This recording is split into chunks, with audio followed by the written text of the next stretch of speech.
Gracias de nuevo por estar con nosotros. Estamos ahora en nuestra segunda entrega, nuestro segundo apartado de la lección de Romanos capítulo 6, 3 al 4, y en este breve video lo que vamos a hacer es presentar unas 2 o 3 objeciones que algunos han hecho en razón de estos versículos que el apóstol Pablo nos escribe.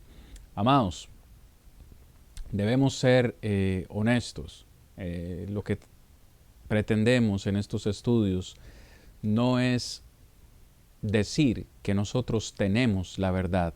La Iglesia de Cristo eh, predica la verdad, pero la verdad no ha sido fundamentada en nuestro pensamiento. Esta verdad no es nuestra, la verdad es de Dios. Dios solamente tiene una verdad y esa verdad, dice la Biblia, nos hará libres.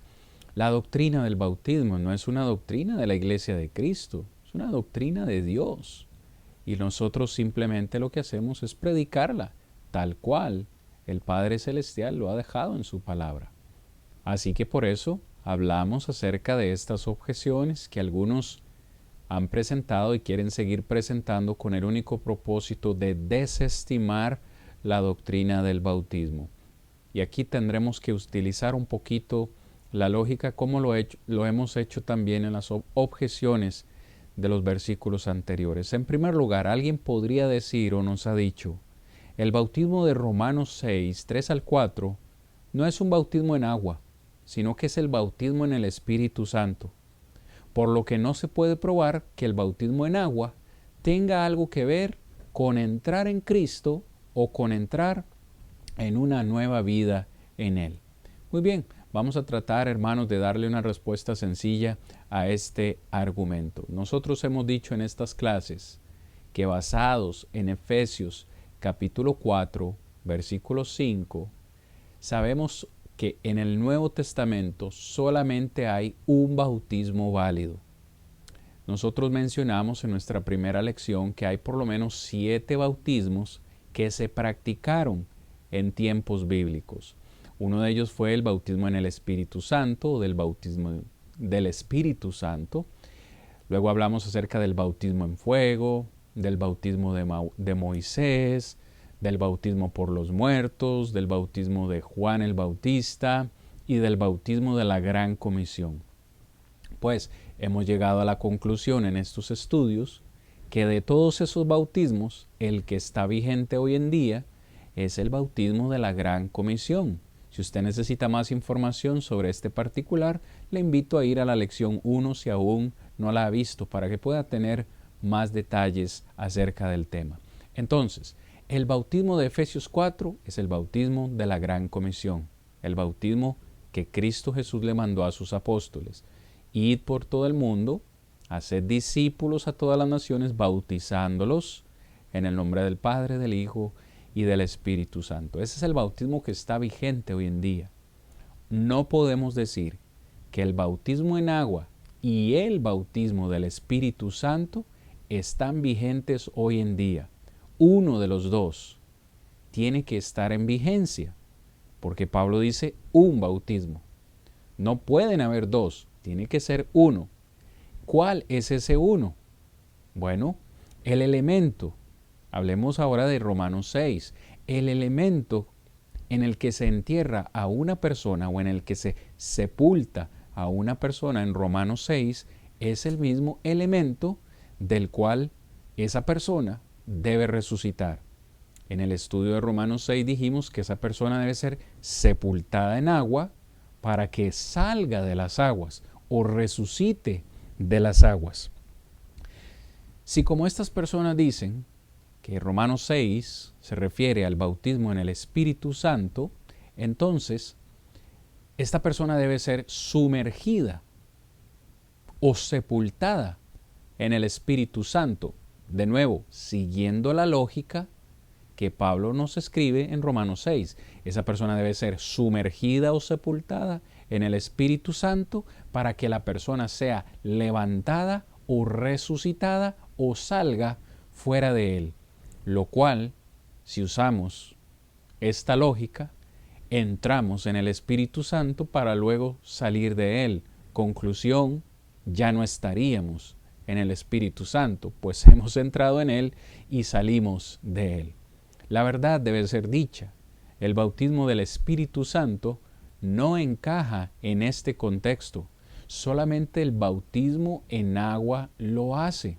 Ahora, los hombres, los seres humanos, son los únicos que pueden administrar el bautismo en agua. Cuando digo administrar, me refiero a que yo necesito que un ser humano, o en este caso que un hombre, me bautice. Yo no me pude bautizar a mí mismo. Un ángel no me va a bautizar a mí. Dios no me va a bautizar a mí. Entonces, el bautismo en agua es administrado por los hombres. Y por eso, en el bautismo de la Gran Comisión, se le ordena a los discípulos a ir a todas las naciones y bautizarlos en el nombre del Padre y del Hijo y del Espíritu Santo.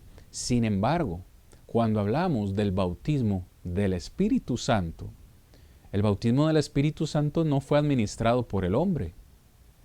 En Hechos capítulo 2, el Espíritu Santo descendió directamente del cielo como una promesa para los apóstoles del Señor.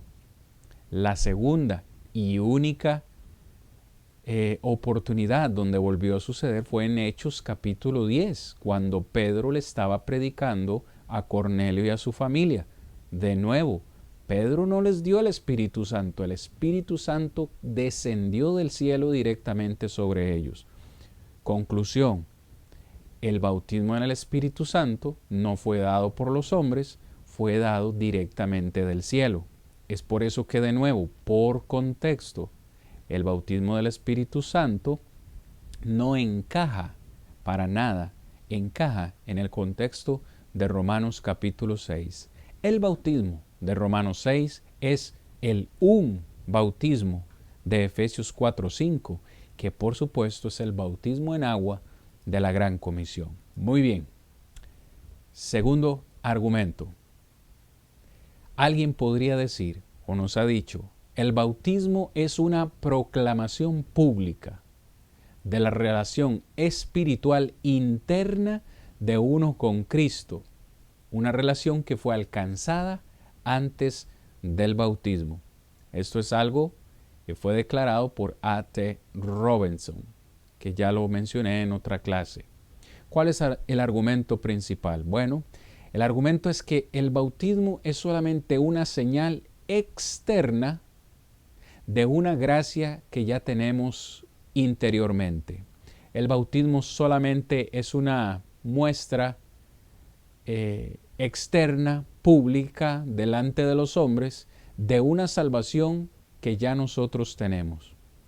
El argumento de ellos es, ya nosotros somos salvos cuando creímos en Jesucristo, ya nosotros estamos lavados con la sangre de Jesucristo cuando creímos en Él y ya tenemos una relación con Dios si aceptamos al Señor en nuestro corazón.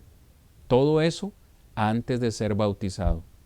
Y el bautismo es simplemente, como ya lo dije, una manifestación externa o un acto de obediencia de una salvación que ya hemos recibido. Este es el argumento de ello. Ahora, tratemos de responder a esto. Si bien es cierto, Pablo se refiere al acto del bautismo como una forma, vimos la palabra tupos en griego, una forma, un patrón, un modelo que hay que seguir, un patrón que hay que obedecer, que lo obedecieron los romanos, que por supuesto tendrá que ser algo evidente para poder emular o repetir esa forma de doctrina. Tiene que ser algo evidente, tiene que ser algo visible, tiene que ser algo público. Pablo no dijo lo contrario, no dijo que eso no debía ser o estaba relegando el bautismo a una demostración no esencial de la salvación nuestra. Pero el concepto es diferente. Pablo dijo que cuando uno es bautizado, fíjese, no antes, cuando uno es bautizado, uno está representando la muerte, la sepultura y la resurrección de Cristo. cosas que Cristo hizo para que el hombre pudiera ser salvo. Déjeme le explico con un poco de detalle. Cristo vino a esta tierra y murió. Si Cristo no hubiera muerto, nosotros estaríamos perdidos. En su muerte, Él derramó su sangre. Sin la sangre de Cristo, nosotros estaríamos perdidos. Pero Cristo no solamente murió y derramó su sangre, también fue sepultado, conforme a las Escrituras, dice Romanos 1 Corintios 15, y que luego de ser sepultado al tercer día resucitó, se levantó de la tumba, conforme a las Escrituras. Amados amigos, si Cristo no hubiese resucitado de entre los muertos, nosotros estaríamos perdidos. Ambas, o más bien las tres cosas, son importantes: su muerte, su sepultura y su resurrección. Pues casualmente esa forma de doctrina que emulamos o repetimos en el bautismo son la muerte, muerte al pecado, sepultados para la muerte del viejo hombre y resucitados para una vida nueva. Esto es algo que solamente se puede emular en el bautismo. Pablo no dijo que no debería ser un acto público o evidente, claro, pero no es una muestra de que ya somos salvos. Lo hacemos para ser salvos, y esa, amados hermanos, es la diferencia. Ahora, si el bautismo, esta es otra cosa muy importante que debemos considerar, si el bautismo debe ser una proclamación pública de que ya uno es salvo y que uno está en una relación correcta con Dios, entonces, ¿a quién estaba el etíope eunuco haciendo esa proclamación pública en el agua junto al camino en Hechos 8? El etíope eunuco, cuando se bautizó, ¿a quién le estaba haciendo esa proclamación pública? Si solamente estaban él y Felipe. Usted puede decir, bueno, se la hizo a Felipe, pero ¿a quién más? Mismo caso en Hechos 16 con el carcelero de Filipos. Si él ya era salvo, cuando él le dijo a Pablo y a Silas, varones, ¿qué debo hacer? Señores, ¿qué debo hacer para ser salvo? Cree en el Señor Jesús y serás salvo tú y tu casa. Y creyó, dicen algunos, creyó. ¿A quién le hizo esa proclamación pública? Usted puede decir, o ellos dicen, a Pablo y a Silas, pero ¿a quién más? Si solamente ellos estaban ahí a la medianoche. ¿A quién le hizo Saulo de Tarso esa proclamación? Si él, como dicen algunos, ya era salvo o fue salvo en el camino, porque creyó en Jesús, ¿a quién le hizo esa proclamación pública? En el momento que se bautiza, o Ananías viene y le predica, ¿a quién le hizo esa proclamación de que había creído? Si es una proclamación pública, ¿por qué los apóstoles no conocían de este aspecto? ¿Por qué ellos nunca lo mencionaron? Cada una de las bendiciones, esto debe ser dicho, cada una de las bendiciones enumeradas en Romanos 6 se encuentran después de que un creyente se ha arrepentido en el bautismo, de acuerdo con las palabras claras de Romanos 6, y no antes. El énfasis, recuerde, el énfasis del capítulo 6 de Romanos es justificación, es poder venir a ser libres del pecado y por tanto ser justificados. Romanos 6, 17 y 18 nos dice que ellos fueron libres después que obedecieron esa forma de doctrina y fueron entregados a ellas, no antes, únicamente después del bautismo. Muy bien. Para ir finalizando, la preposición, dirían algunos, la preposición eis, por lo general significa dentro, pero esta traducción no se ajusta a algunos pasajes, como dijo Ralph Earl. Y alguien más puede decir, la traducción hacia hace que Pablo diga que la unión con Cristo se realizó por medio del bautismo, lo cual no es la idea, porque Pablo no era sacramentario. Esto lo dijo A.T. Robertson. ¿Qué respondemos a esto? Esta preposición eis, como ya lo dijimos, siempre toma el caso acusativo y siempre es prospectivo. ¿Qué es prospectivo? Perdón, que mira hacia adelante, que generalmente, según algunos eruditos del idioma griego, indican un movimiento hacia una cosa. En Hechos capítulo 2, verso 38, dice: arrepentíos y bautícese cada uno de vosotros en el nombre de Jesucristo para perdón de los pecados. Ustedes quieren llegar al perdón de los pecados, muévanse a través del bautismo. Ese es el propósito. En Romanos capítulo 6, versículo 4, dice: porque somos sepultados juntamente con Él para muerte por el bautismo, a fin de,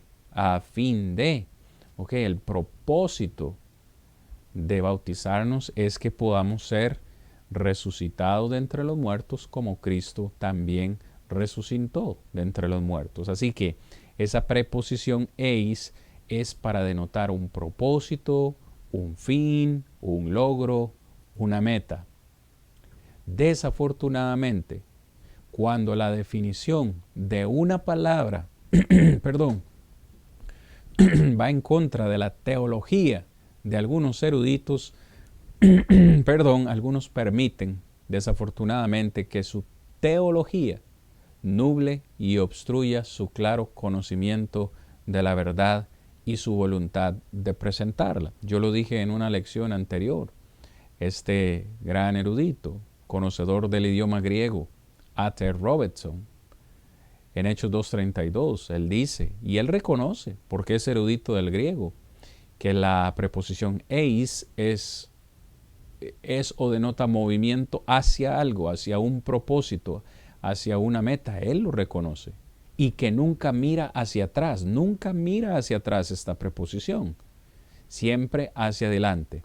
Pero cuando llegamos a Hechos 2.38, su teología no le permite reconocer que el bautismo es para perdón de los pecados. Entonces, ¿qué dijo este señor? Dijo, bueno, cuando llegamos a Hechos 2.38, usted debe decidir. De acuerdo a lo que usted crea, usted debe decidir si el bautismo es para perdón de los pecados o no es para perdón de los pecados. Imagínese usted permitir que una doctrina, teología humana nuble lo que Dios nos ha querido manifestar en su palabra. Decir que una palabra, como lo hace Robertson, decir que una palabra que siempre conlleva un uso prospectivo, es decir, hacia adelante, decir que no se ajusta a algunos pasajes, sinceramente no es honesto. Estaríamos negando la doctrina del Señor. Afirmar que el verdadero significado de la palabra indicaría que el bautismo lo lleva a uno a la unión con Cristo, pero luego descartarlo por la opinión personal de uno acerca de Pablo, tampoco es honesto, como dijo Robertson. Bueno, el significado no debe ser eso, porque Pablo no era sacramentario. Realmente Pablo no era una persona que siguiera sacramentos o mandamientos directos. No debe ser lo que Pablo quiso haber dado a entender, solo para introducir nuestra doctrina.